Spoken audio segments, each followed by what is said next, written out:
here's a statistic for you. Aside from mortgages and housing debt, the biggest bill that Americans pay by far is student loans. That's $1.55 trillion in student debt, according to the New York Fed's most recent numbers. And we have with us Charlie Javice. She's the CEO of Frank. It tries to help people figure out their options with their debt load. And Yahoo Finance's reporter covering education, Arti Swaminathan, joins us as well. Charlie, I want to kick things off by asking specifically about online classes. They're really expensive, I know, because I'm in one right now. And it's my understanding that Frank's new offering called Class Finder hopes to offer cheaper virtual classes. So explain to us exactly what Class Finder does and how is that going to take on maybe giants in the space like Coursera, for example? For sure. So as we know, COVID sent everybody learning online, and that was a first for so many students. Families expected the price to go down because obviously you're not on campus. It doesn't seem as expensive. It's online. Why are we paying $40,000 or potentially more for an online education? And we came up with Class Finder and partnered with hundreds of universities in the US to be able to offer their courses at a steep discount to their usual prices. And so on Class Finder, you can browse thousands of classes. I think there's close to 8,200 classes. Every single week we add more colleges. And it's a wonderful place to be able to take general education requirements as well as different interesting courses that you might think are more interesting than your AP, like sports management, for example.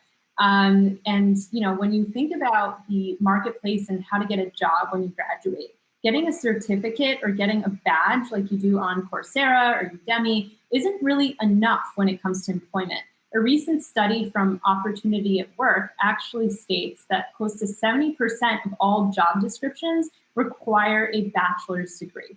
So that means you need real college credit counting towards a real degree. So it's super important to be taking those transferable credits and not just general online courses. Charlie, I have a two-part question for you. So the Department of Education released a bunch of new data on how they spent the CARES Act money. I'm curious, how did that CARES Act money filter down to students? And then with this new proposal, a lot of changes to FAFSA, right? How does that affect your business? Yeah, so I think that's a really controversial question when it comes to how CARES money was spent, because when it comes to transparency, it's oftentimes really challenging to get to see things in real time. You might get it years later when it comes to higher education. That being said, we know that the original CARES Act, we had about $14 billion allocated to higher education, $7 billion of which were meant to be directly dispersed to students. Unlike the PPP program that had dispersed money in a matter of days, we had colleges months into the program of receiving these CARES funds or HERF funds, maybe spend 40% and give them to students. So I think, I'm cautiously optimistic that we've learned a lot from the way we dispersed funding over the summer, that we could go into this next kind of season of funding in a much more prepared way, where schools can feel more confident dispersing funds, and the Department of Ed has really set a precedent. So I do hope that money does trickle down. That being said, there isn't a specific amount allocated to students. Only in the for-profit education sector does it actually say it will be dispersed directly to students. In the nonprofit and public sectors, it kind of holds out. So we are anxiously awaiting what the documentation actually says. Hopefully we'll get it later today. I hear it's 4,000 pages or so long. So I guess we'll read through that carefully and hopefully report back, but cautiously optimistic. Hey, Charlie, it's Shauna. I'm curious just about this program here beyond the pandemic. So once we go back to quote unquote life as normal and students return to college campuses, they're not taking the majority of their classes online. What role do you see this program playing, and how could it potentially help address that $1.6 trillion student debt crisis that we continue to face in the country? For sure. I think it's a wonderful question, because when you think about hacking the price of your college degree, I think what the pandemic has done has accelerated the affordability trend and kind of put a huge highlight again on how expensive higher education is. And when we think about Class Finder, we're talking about $300 courses versus a national public average for in-state being about $950. So you can have huge savings by transferring college credits, whether it's ClassFinder or different community colleges that are local, that can save you money to both graduate early, as well as being able to maximize your financial aid and spend dollars wisely. So I think more people are going to be more open to what would we call unbundling of education, where you're less sensitive to where you take the course because the quality has become such a commodity these days. And people will start thinking about, where can I get these skills? Where is the value in the skills I am attaining? And how to think about higher education moving forward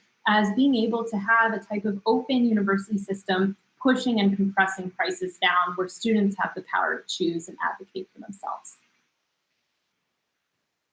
Hey, Charlie, so there has been a massive drop in FAFSA applications, right? 17%. There is also this re-examination of what it means to have a higher education. So, what are you hearing from students? What is the number one priority for them? Is it cost or something else?